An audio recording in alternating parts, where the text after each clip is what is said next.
This mistake is very frequent with a lot of beginner self-haircutters, and it's going up too high with your initial guideline, all right? You're cutting off too much hair with the initial guideline, which is the first guideline that you're putting in on your head. So there's a few ways to go around resolving this problem, because the last thing you want is to put in your first guideline and then, oops, I went too high and now I have to give myself a high fade, but in reality I only wanted a low fade or a mid fade, right?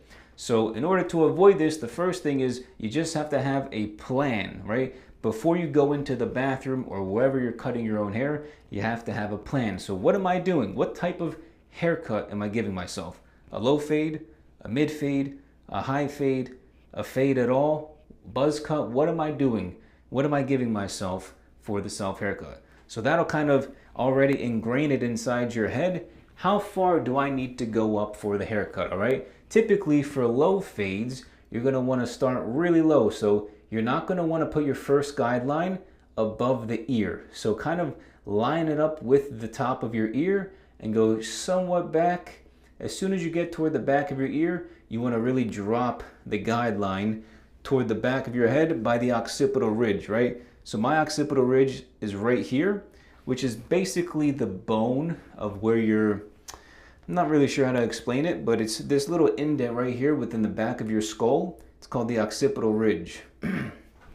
And so for low fades, you want to keep it underneath the occipital ridge. For mid fades, you can go a little bit higher. So I usually go about ½ an inch above the top of my ear. So it's like, for low fades, it's right at the ear or a little bit below. For mid fades, I usually do it at like the corner of my C cup right in here. And then for high fades, I'll go kind of like above where my eyebrow is. So you'll see within a lot of my self haircuts, you'll see low fades, and then I'll go up like ½ an inch. If it's a mid fade, I'll start like ½ an inch higher. If it's a high fade, I'll go up like an inch from where I would with a low fade, right? So it'll be low fade here, mid fade here, high fade starts up here, right? And these are all just for the first guideline, okay? The first one. That doesn't include the second, third, or fourth, or however many you're doing. So pretty much, as a beginner, you really want to avoid cutting off too much hair for the initial guideline. And a good way to go about that is, one, having a plan before you get into the bathroom.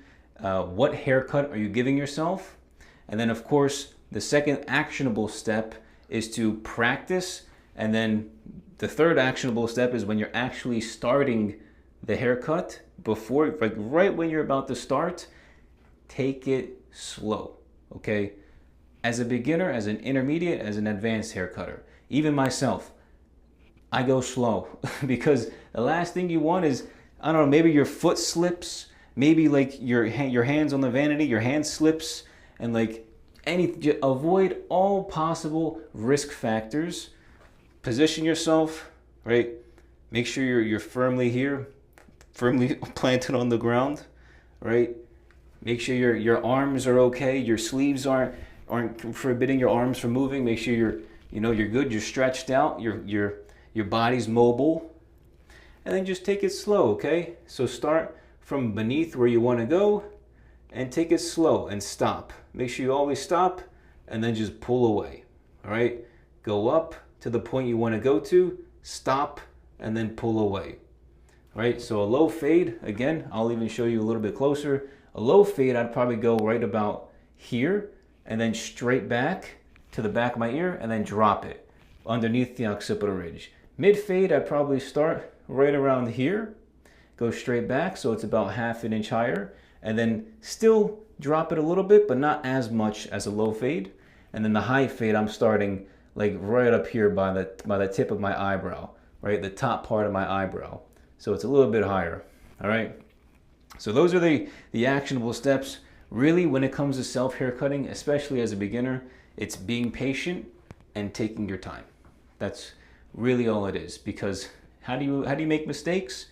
By rushing, right? By going too fast. Oh, I'm excited, right? You're getting anxious, you're getting excited. So, but then that's where you get, once you're loaded with emotions, and this is a serious thing right here, When you're excited, that's a big emotion, right? When you're calm, I think of calmness as not so much of an emotion, even though it kind of is, but when you're calm, you're focused, you're cool, you're able to actually breathe and see and feel around you, right? The energy around you. So calm yourself down, take it slow, think, okay, I'm going for a low fade. Alex says low fades are right at the edge of the ear, and then go straight back with a drop below the occipital ridge, right? You're going for a nice little curve. Cool. So that is how to avoid cutting too much hair off with your initial guideline. Have a plan, practice with the clippers turned off, and then of course when you start cutting, take it slow and be patient.